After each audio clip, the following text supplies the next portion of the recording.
오늘 본문의 말씀을 가지고 지도자의 조건 두 번째 순서를 하는데, 그 지도자의 조건이 뭐냐? 배려이다라고 하는 거예요. 보통 고대 국가를 개국하는 그 왕들의 보면 그 신화적인 요소가 반드시 있게 마련입니다. 그래서 그들의 영웅적인 모습이 이제 그려지고요, 또 전해지고 있습니다. 그래서 이 신화라고 하는 것은 모든 나라마다 다 있어요. 없는 나라는 없습니다.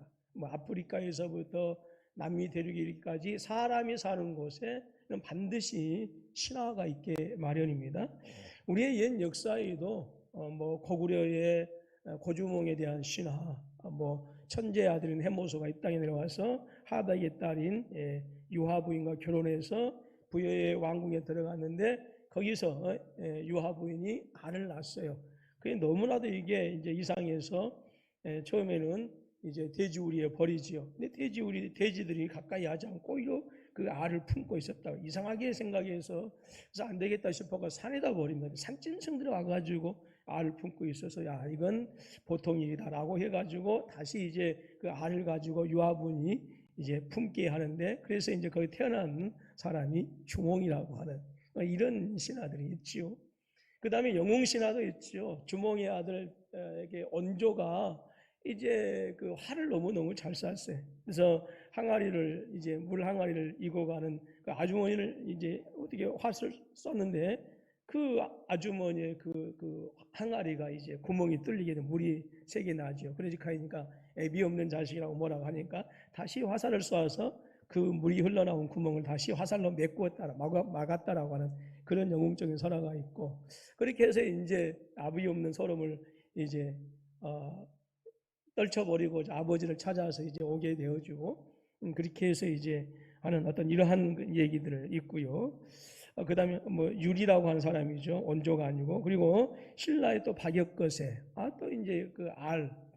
우리나라의 그 신화는 아예 알과 연관이 많이 되어 있는데요. 이런 알에서 태어나는 사람. 가나의 가야국의 김수로왕, 거부가 뭐 하는 어떤 이런 신화들이 있습니다. 예, 보면 건국 신화들이 가득해요. 근데 이런 신화들이 주는 효과가 있어요. 예, 옛날에는 지난주에 잠깐 말씀드렸던 것처럼 다양한 부족들이 서로의 보호자가 되어지고 서로를 보호하기 위해서 이제 모여지게 되어지죠. 그래서 이제 하나로 통합되어지는 과정에서 그들을 이끌고 가는 강력한 리더십이 필요하게 되어지죠. 왜냐하면 부족마다 주장이 다르고 부족마다 또 이제 어떤 여러 가지 얘기들이 다르기 때문에 그 부족들 하나로 규합하고 하나의 국가로서 만들어가기 위해서는 강력한 통치력이 필요하죠. 그래서 반드시 리더십이 필요했고요. 그래서 모든 사람이 잘 따르고 또 모든 사람이 충성할 수 있도록, 그래서 사람들이 이 사람은 범상한 사람이 아니야, 이 사람은 분명히 어떤 그 하늘과 같은 그런 존재야 라고 하는 어떤 신화적인 요소를 덧붙여서 보통 백성들로 하여금 이제 그들을 따르고 그들에게 충성하고 그렇게 해서 그들을 통치할 수 있도록 이렇게 해서 강력한 통치력을 발휘하게 하는 요소가 바로 이 신화라고 하는 요소 속에 숨어져 있습니다.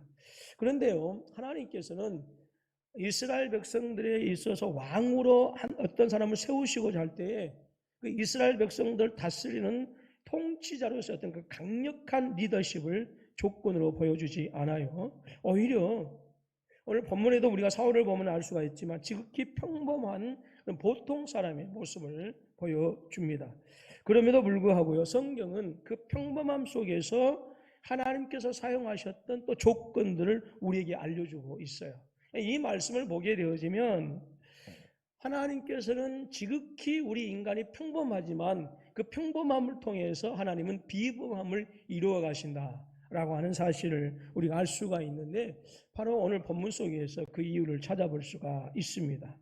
오늘 본문 말씀을 우리가 이미 알고 있습니다만은 사울은 아버지 기스의 말씀에 순종해가지고 이제 암나기들을 찾으러 이제 에브라임 지파와 온 베냐민 지파를 3일 동안이나 찾아다니게 되어집니다. 근데 어디에도 암나기들의 흔적을 발견할 수가 없었습니다.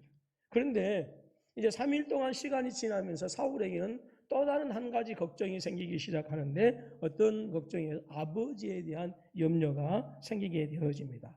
자, 본문 9장 5절 말씀 보니까 그들이 숲 땅에 이른 때에 사울이 함께 가던 사환에게 이르되 돌아가자. 내 아버지께서 암나기 생각은 고사하고 우리를 위하여 걱정하실까 두려워하노라 하니 그랬어요. 이게 3일 밤낮으로 찾아다. 처음에는 암나기에 대한 걱정이 있었지만 3일 밤낮 정도 이렇게 찾다 보니까 암나기 걱정은 고사하고 이제는 자기들을 염려하고 있을 아버지가 생각이 나더라 그 말이죠. 여러분 지난주에 말씀드렸습니다. 사울이 암나기들을 찾아다니는 곳은요 결코 안전한 장소가 아닙니다. 사울이 다닌 곳은 광야라고 하는 사람이 거주할 수 없는 그런 환경이었고요. 그리고 깊은 그런 계곡이 있는, 그리고 어떤 곳은 짐승들이 있고 심지어 어떤 곳은 강도가 있는 그런 환경이었습니다. 그리고 길을 잃어버린다고 한다면 자칫 목숨을 잃어버릴 수도 있는 정말로 위험하기 짝이 없는 곳이 바로 사울이 암나기들을 찾아다녔던 장소였습니다. 지금처럼 휴대폰이 있다고 한다면 뭐 어느 곳을 가든지 간에 안전을 확인할 수가 있어요. 그러나 여러분 지금부터 3000년 전입니다.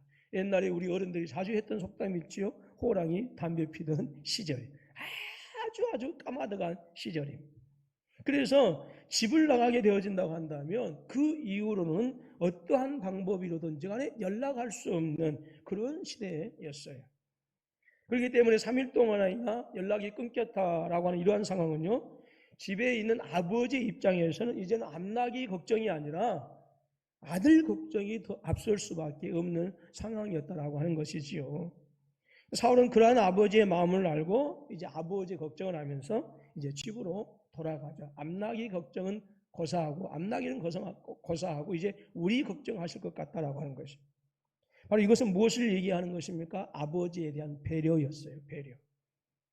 사울이 아버지 집으로 돌아가고자 한 것은 자신에게 주어진 일이 너무 힘겹고 어렵기 때문에 포기하고자 하는 것도 아니었어요. 집 나간 암나기들을 아무렇지도 않게 대수롭지 않기 때문에 집으로 다시 돌아가자라고 한 것도 아니었고요.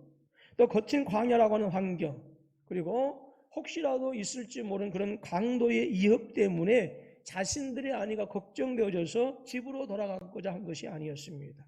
바로 자신들을 걱정하고 계신 아버지에 대한 생각 때문에 집으로 돌아가자라고 그렇게 얘기하고 있어요. 여러분, 왕에게 필요한 것, 지도자에게 필요한 것, 리더자에게 당연히 필요한 것은 반드시 강력한 통치력이 필요합니다. 그러나 지도자들에게 주어진 강력한 통치력은요, 백성들을 향한 배려심이 없다고 한다면 그들에게 주어진 힘, 그들에게 주어진 권력, 그들에게 주어진 통치력은 백성들을 억압하고 백성들을 핍박하고 그래서 오직 자기들의 배만 불리려고 하는 폭력으로 변해버릴 수 있어요. 그래서 배려심이 없는 통치력, 배려심이 없는 힘, 배려심이 없는 권력은 정말로 위험합니다. 하나님은 이스라엘 백성들을 가나안 땅에 들어가게 하시면서 그렇게 말씀하십니다. 신명기 3장 20절 말씀과 6장 3절 말씀, 11장 9절 말씀 세 절을 우리는 같이 읽습니다. 세 절을 계속 같이 시작. 여호와께서 너희에게 주신 것 같이 너희의 형제에게도 안식을 주시리니 그들도 요단 저쪽에서 너희 하나님 여호와께서 그들에게 주시는 땅을 받아 기업을 삼게 이루거든 너희는 각기 내가 준 기업으로 돌아갈 것이니라 하고 이스라엘아 듣고 삼가 그것을 행하라. 그리하면 내가 복을 받고 내 조상들의 하나님 여호와께서 내게 허락하신 같이 젖과 꿀이 흐르는 땅에서 내가 크게 번성하리라. 또 여호와께서 너희의 조상들에게 맹세하여 그들과 그들의 후손에게 주리라고 하신 땅 곧 젖과 꿀이 흐르는 땅에서 너희의 날이 장구하리라 그랬습니다. 즉 하나님께서 이스라엘 백성들을 종되었던 애굽 땅에서 건져내 주신 목적이 있습니다. 그리고 이스라엘 백성들을 40년이라고 하는 광야에서 훈련시키시고 그들을 가나안 땅에 들이신 이유가 있습니다. 그것은 이스라엘 백성들로 하여금 그 가나안 땅에서 젖과 꿀이 흐르는 땅에서 하나님께서 주신 하나님의 안식을 누리도록 하시는 것이 하나님께서 이스라엘 백성들을 애굽 땅에서 건져내신 목적이고, 그리고 그들을 광야에서 40년 동안 훈련시키신 목적이고, 그들을 가나안 땅으로 들이신 목적이다라고 하는 거예요. 그렇기 때문에 하나님의 대리자격인 이 왕이라고 하는 이 존재는 이스라엘 백성들을 다스리고 통치할 때에 여느 기타 다른 민족의 왕하고는 사뭇 다릅니다. 그 역할들이. 무엇입니까? 그것은 하나님의 대리자인 그 왕이 이스라엘 백성들을 다스리고 통치하면서 가장 힘쓰고 가장 예스해야 할 부분이 있다고 한다면, 하나님께서 그들 애굽 땅 종되었던 땅에서 인도해낸 목적, 하나님께서 이스라엘 백성들을 40년 동안 광야에서 훈련시키시고 그들을 가나안 땅으로 들이신 그 목적을 이루어가게 하는 거예요. 바로 그것이 무엇이냐? 바로 자신이 이 왕이라고 하는 이 직분을 통해서, 이 왕이라고 하는 역할을 통해서 바로 하나님 나라의 풍성함과 부요함을 이스라엘 백성들로 하여금 가나안 땅에서 누리도록 하는 것이 하나님께서 이스라엘 백성들에게 왕을 주신 목적이고 왕을 세운 목적이다라고 하는 거예요. 그러기 위해서는 어떤 신화적인 요소를 가미하거나 어떤 영웅적인 요소를 덧붙여가지고 그 사람을 따르고 충성하고 그 사람을 섬길 수 있도록, 또는 백성을 지배하게 하는 이런 것이 아니라, 왕에게 무엇이 필요했을까요? 백성의 입장에서 백성을 생각하고, 그리고 백성들을 염려하고 걱정하는, 바로 백성들을 배려하는 것이 왕에게 반드시 필요했다라고 하는 것입니다. 아버지를 걱정하는 청년 사울에게서요, 단기 필마로 자신의 죽은 데는 유비의 아들을 가슴에 품고 조조의 군대를 휘몰아쳐 버렸던 그런 조자룡 같은 엄청난 유형의 모습이 보이지 않습니다. 제가 고등학교 때 이 삼국지를 제가 3번이나 읽었어요. 놀라지도 않는데. 근데 가장 삼국지를 읽으면서 감동적인 모습, 이 조자룡의 모습. 그때 이 청소년의 그 모습, 이 조자룡의 모습, 완전히 영웅이었어요. 영웅. 이야, 자기의 죽은 애 아들을 가슴에 품고, 예, 그 조조의 이 수만의 대군 앞에서 무서워하지 않냐고 그 적지를 헤치고 가는 그 조자룡의 모습은 정말 기가 막힌 이 영웅의 모습이었어요. 또 여러분, 또 장비라고 하는 인물도 기억나지요? 이 장비가 이제 쫓기게 되어지죠. 유비가 이제 쫓기게 되어질 때에 조조의 군대가 이제 유비를 죽이기 위해서 옵니다. 그런데 장판교라고 하는 다리에서 장비 혼자서 말을 타고 혼자서 딱 버티고 서서 다가오는 조조의 군대를 향해서 호령을 치죠. 그러니까 말에 있던 장소가 떨어져서 죽게 되어지는 그런 일도 있어요. 예, 그래서 혼자서 장판교 위에서 뭐냐면 조조의 대군을 막아서고 있어요. 사울에게서 그런 용감 무쌍한 모습은 보이지 않아요. 오늘 9장 1절로 10절 말씀에서 우리가 본문의 사울에서 발견할 수 있는 것은 그저 아버지가 자신들을 걱정할까 봐서 그 아버지를 걱정하고 있는 소박한 아들의 모습이 우리에게 보여질 뿐이에요. 여러분, 왕이 되기 이전에 사울은요, 정말로 다른 사람을 배려해 줄 줄 아는 그런 아름다운 성품의 소유자였어요. 여러분, 하나님은 당신의 백성들을 영웅호걸에게 맡기지 않았어요. 하나님은 당신의 백성들을 탁월한 전략가나 빼어난 가문의 사람에게 맡기지 않았습니다. 하나님께서 당신의 백성들을 맡기신 사람은 어떤 사람이었어요? 이스라엘 지파 중에서 가장 보잘것없는 베냐민 지파라고 하는, 그리고 그 지파 중에서도 가장 연약한 가문의 사람이었지만 다른 사람을 생각할 줄 아는, 다른 사람을 배려해 줄 줄 아는 배려의 성품을 가진 사람이었다라고 하는 거예요. 이렇게 아름다웠던 사울의 배려의 모습은 안타깝게도 왕이 되고 난 이후에 완전히 180도로 변해버리고 맙니다. 사무엘상 14장에 보게 되어지면 블레셋 족속과의 이제 전쟁이 일어나게 되어집니다. 그곳에서 이제 믹마스라고 하는 곳에서 대규모의 전쟁이 일어나게 되어집니다. 이때 아들 요나단의 용감 묵상한 행동으로 인해서 이제 전쟁에서 승기를 잡게 되어지고요. 그래서 맹렬하게 블레셋 사람들을 죽여갑니다. 전투는 하루 종일 계속되어집니다. 백성들이, 군사들이 싸우느라고 먹지도 못하고 종일토록 굶어야 했어요. 그래서 모든 백성들이 지치고 힘들어했습니다. 근데 사울왕은 오직 승리에만 집착해서 전투에 참여해서 목숨을 걸고 있는 싸우고 있는 이 백성들을 전혀 배려하지 않는 아주 어리석은 명령을 하고 맙니다. 사무엘상 14장 24절로 26절 말씀을 우리 같이 한번 읽어보도록 할까요? 사무엘상 14장 24절로 26절입니다. 시작. 맹세시켜 경계하여 이르기를 저녁곧 내가 내 원수에게 보복하는 때까지 아무 음식 물리든지 먹는 사람은 저주를 받을지어다 하였습니다. 그러므로 모든 백성이 음식물을 맛보지 못하고 그들이 다 수풀에 들어간즉 땅에 꿀이 있더라. 백성이 수풀로 들어갈 때에 꿀이 흐르는 것을 보고도 그들이 맹세를 두려워하여 손을 그 입에 대는 자는 없었으나. 아멘. 한마디로 싸우다가 뭐가 떨어졌어요? 꿀이 떨어졌어요? 당이 떨어졌다. 그만해, 당이.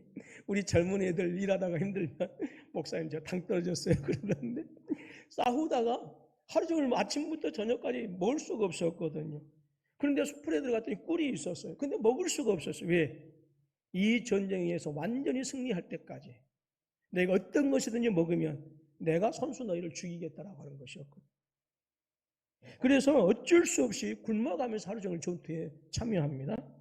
그렇지만 그날의 치열한 전투는 아무튼 이스라엘의 승리로 끝나게 되어지지만 그러나 마지막을 보면 하나님께 범죄함으로써 그날의 전쟁을 이제 마무리하게 되어집니다. 하루 종일 굶는 백성들이 블레셋 사람들의 진영으로 가서 마을로 가서 이제 양과 소와 염소들을 이제 빼앗게 되어지죠. 그리고 그 빼앗은 것을 끌어다가 하나님께서 그 마신 피채 먹게 되어집니다.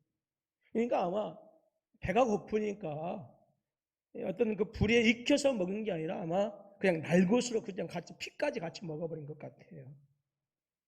사무엘상 14장 31절 33절 상반절 말씀에 그날의 백성이 믹막스에서부터 아얄론에 이르기까지 블레셋 사람들을 쳤으므로 그들이 심히 피곤한지라. 백성이 이에 탈취한 물건을 달려가서 양과 소와 송아지들을 끌어다가 그것을 땅에서 잡아 피채 먹었더니 무리가 사울에게 전하여 이르되 보소서 백성이 고기를 피채 먹어 여호와께 범죄하였나이다. 레위기에 보니까 너희는 피를 먹지 말라고 해요. 왜? 피는 생명이기 때문에 생명은 하나님께 달려있다고 했거든요. 그 나라는 지금껏 어느 전쟁하고 비교할 수 없을 정도로 큰 승리를 거둘 수 있는 날이었어요. 그리고 마지막은 하나님께 영광을 돌리고 얼마든지 승리를 자축할 수 있는 그런 날이었습니다. 그러나 블레셋과의 전쟁에서는 승리했지만 마지막은 하나님께 죄를 짓는 그 결과로 그 전쟁을 마무리하게 되어집니다. 왜 그랬어요? 왜 이런 결과를 가지고 왔지요? 백성들을 생각하는 배려가 없었기 때문에 그 일이 벌어진 거예요. 배려의 사전적인 의미는 이렇습니다. 여러 가지로 마음을 써서 보살피고 도와주는 것, 이것이 배려이다라고 하는 거예요. 여러분, 아담과 하와가 범죄하게 되어지죠. 그래서 하나님의 이제 동산에 거니시는 소리를 듣고 모아가 나무 잎으로 치마를 삼아서 동산 그늘에 나무 사이에 숨게 되어집니다. 하나님께서는 찾아오셔서 그들에게 이제 아담아 내가 어디 있느냐라고 묻습니다. 그리고 내가 주께 범죄하여 하나님께 숨었습니다라고 이렇게 얘기하죠. 그때 하나님께서 인간에게 찾아오셔서 무화과 잎으로 만들어진 그 치마를 벗어버리고 그리고 뭐였어요? 짐승의 가죽으로 옷을 만들어 줍니다. 무엇이에요? 죄인을 향하신 하나님의 배려였어요. 이러한 하나님의 배려가 계셨기 때문에 인간이 비록 죄 가운데 있어서 에덴에서 쫓겨났을지라도요, 그나마 인간으로서의 형상을 가지고 살아갈 수 있었던 거예요. 하나님께서 인간에 대한 세심한 배려가 없었다고 한다면 인간이라고 하는 존재는 모든 피조물 앞에서 그 부끄러움을 감당할 수 없는 그런 존재로 살아가야 했을 것입니다. 창세기 3장 21절 말씀입니다. 여호와 하나님이 아담과 그의 아내를 위하여 가죽 옷을 지어 입히시느니라 하셨어요. 여러분, 우리 주님 예수 그리스도는 배려가 몸에 배어 있는 분이셨어요. 당신의 제자들에 대한 배려, 그리고 당시 사회적인 약자들에 대한 배려, 소외받은 사람들, 가난한 사람들, 어린아이들에 대한 배려.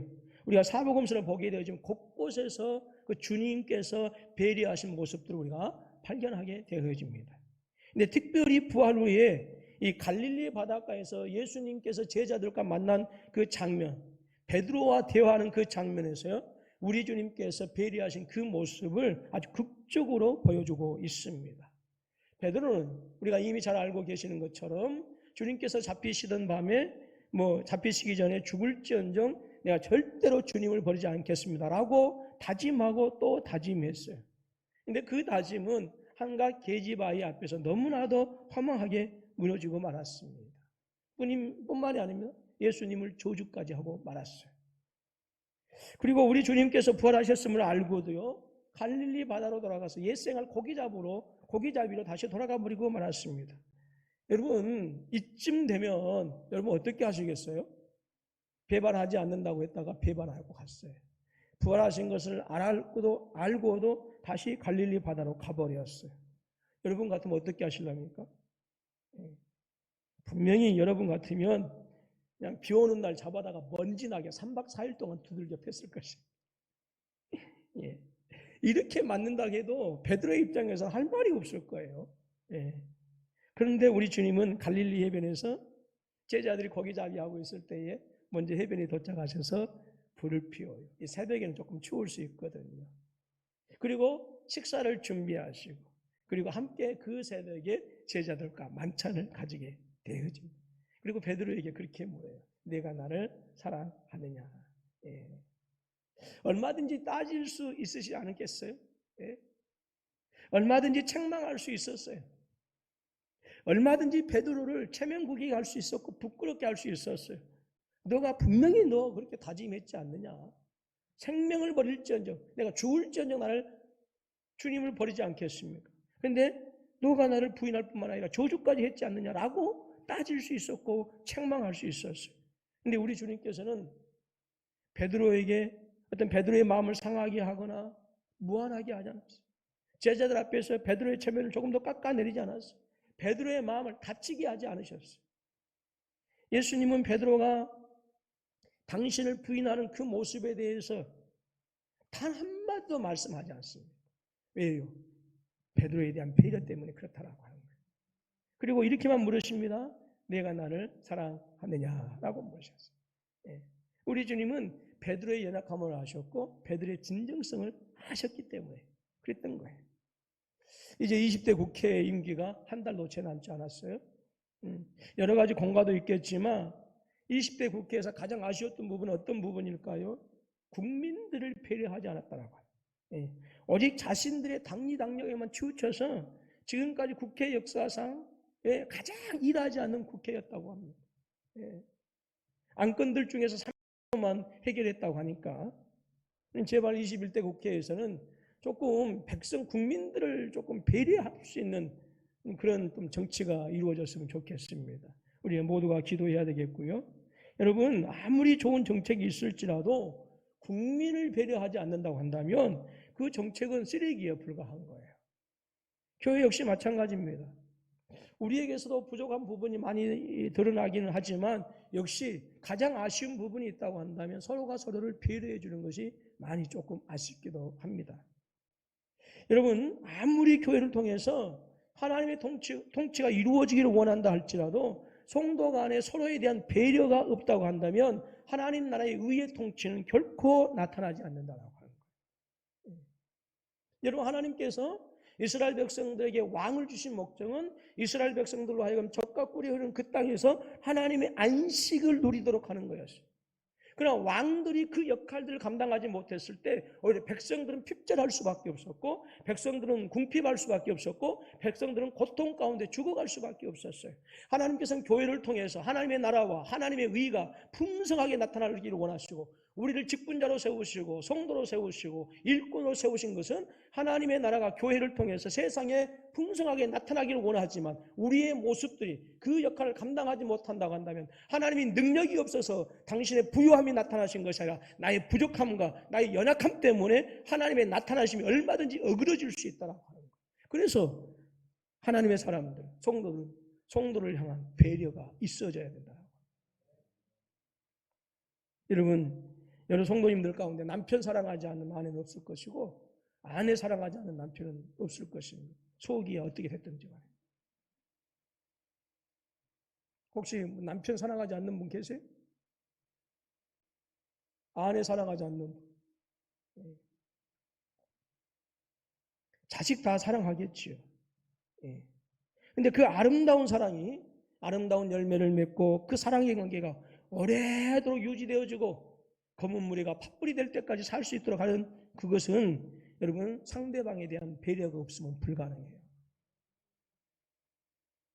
친구들과의 마찬가지고요. 직장에서도 역시 마찬가지예요. 여러분 배려라고 하는 것은요. 우리 사회에서 필요하지 않는 것은 단 한 군데도 없어요. 모든 우리의 삶의 영역에서 처음부터 끝까지 배려가 필요치 않는 것은 절대로 없습니다. 말하는 것에서부터 모든 것에 다 필요해요. 뭐가요? 배려가. 우리의 가정에서도 교회에서도 하나님의 선한 일을 한다고 하면서도 상처받고 상처를 주는 일들이 비일비재하지요. 근데 여러분들이 교회를 하면서 갈등을 겪고 서로 상처 주고 상처받고 하는 일이 예수님께서 신학적인 요소를 가지고 여러분 상처받고 상처 주고 그렇습니까? 예정론이다, 아니다, 칼빈이 옳다, 웨슬레가 옳다, 이런 것 갖고 싸웁니까? 제가 지금까지 목회하면서 느끼고 왔던 것은 교회 안에서 성도들이 절대 그 신학적인 요소 때문에 싸우는 분들 단 한 번도 못 봤어요. 근데 대부분이 상처받고 상처 주는 일들이 주의 일을 한다고 하는데 배려하지 않는 것. 아주 사소한 것. 아주 큰 것 갖고 싸우는 게 아니고 작은 배려심이 부족하게 되어지면 거기에서 오해가 생기고 거기에서 서운함이 생기고 거기에서 다툼이 일어나게 되어집니다. 가정도 역시 마찬가지. 제가 오늘 이 말씀을 준비하면서 제가 이제 교회를 나오면서 혹시나 이놈 고경이 사모가 이 말씀 듣고 목사님은 그렇게 자세히 안 해야 될 텐데 이 생각을. 여러분 저와 여러분들이 교회 가정에서 남편에 대해서 아내에 대해서 자녀들에 대해서 부모에 대해서 또 교회 안에서 성도들끼리 상대방에 대한 조금만 더 세심하게 우리가 배려해 줄 수 있다고 한다면 내가 말하는 것 조금 더 배려해 줄 수 있고 무언가 하는 것에서 조금만 더 배려해 줄 수 있다고 한다면 우리 안에 훨씬 더 많은 하나님 나라의 풍성함이 우리 안에 임하게 될 줄로 믿습니다. 그래서 베드로전서 5장 3절 말씀에서 너희가 억지로 하지 말고 성도의 본이 되라라고 그렇게 했어요. 무엇이에요? 억지로 자기 주장만 하지 말라네. 이게 뭐예요? 배려해 주라 그 말이죠. 어느 날 고후라고 하는 화가가 창가에 앉아서 지나가는 사람들을 보고 있었습니다. 그런데 한 사람이 물건을 포장하는 그 천으로 옷을 만들어서 입고 있는 것을 보았어요. 근데 그 사람의 가슴에는 포장용 천으로 사용했던 흔적이 뚜렷이 남아 있었는데 바로 그 천에 새겨진 글자 때문에 그랬어요. 근데 그 글자를 보니까 브레이커블이라고 하는, 무슨 말이냐면 잘 깨어짐이라고 하는 문구가 새겨져 있었어요. 그래서 고후가 무릎을 탁 치면서 그렇게 이야기합니다. 아하, 사람은 깨지기 쉬운 존재구나. 그리고 그 사람이 이제 자신의 앞을 지나쳐 멀어져 가는 그 사람의 뒷모습을 다시 보는데 그의 등에는 글자가 또 새겨져 있었습니다. Be careful. 취급주의. 고우는 등에 새겨진 이 글자를 보고 다시 한번 무릎을 쳤습니다. 맞아, 사람은 조심스럽게 다뤄야 하는 거야. 여러분, 여러분의 아내, 여러분의 남편, 여러분의 자녀들, 우리 성도들은요, 깨지기 쉬운 존재예요. 그래서 어떻게 해야 될까요? 깨지기 쉬운 존재니까 어떻게 하라고요? 조심히 다루라고요. 조심히 다루. 브레이크업을 잘 깨짐. Be careful. 조심히 다뤄야 돼. 저를 돌아보시면서 서로 인사합니다. 서로를 조심히 다룹시다. 조심히 다뤄야 돼. 조심. 여러분, 우리 주변에서 가장 잘 깨지는 것이 무엇입니까? 유리병입니다. 유리병. 근데 이 유리병보다 더 약한 것이 있다는데 그것이 사람의 마음이래요. 온도가 조금만 달라도 깨지고요. 서운한 말 한마디에 무너져 내리기도 합니다. 그리고 그 상처 입은 마음은 깨진 유리 조각처럼 가까이 있는 사람들에게 상처를, 여러분, 내가 남편에게 상처 주고 내가 아내에게 상처를 주면 반드시 다시 뭐 하게 돼 있어요? 돌아오게 되어 있어요. 돌아오게. 내가 남편에게 상처를 주고 아내에게 상처를 주면서 내가 행복하기를 노린다면, 죄송합니다. 제가 여러분 장기라고 하는 의미에서 옛날 김순교 목사님의 내가 말을 인용을 할게요. 도적놈이에요. 내가 남편한테 상처 주고 아내한테 상처 주면서 내가 행복하기를 살기를 원한다? 그건요, 있을 수가 없어요. 그거. 성도에게 상처를 주고 성도에게를 아프게 하면서 내가 하나님의 은혜를 누리겠다? 내가 기도 많이 하니까, 성경 많이 보니까, 열심히 교회 생활하니까, 이런 데 쓰는 유명한 명언이 있잖아요. 천만의 말씀 만만의 콩떡이라고. 절대 불가능합니다.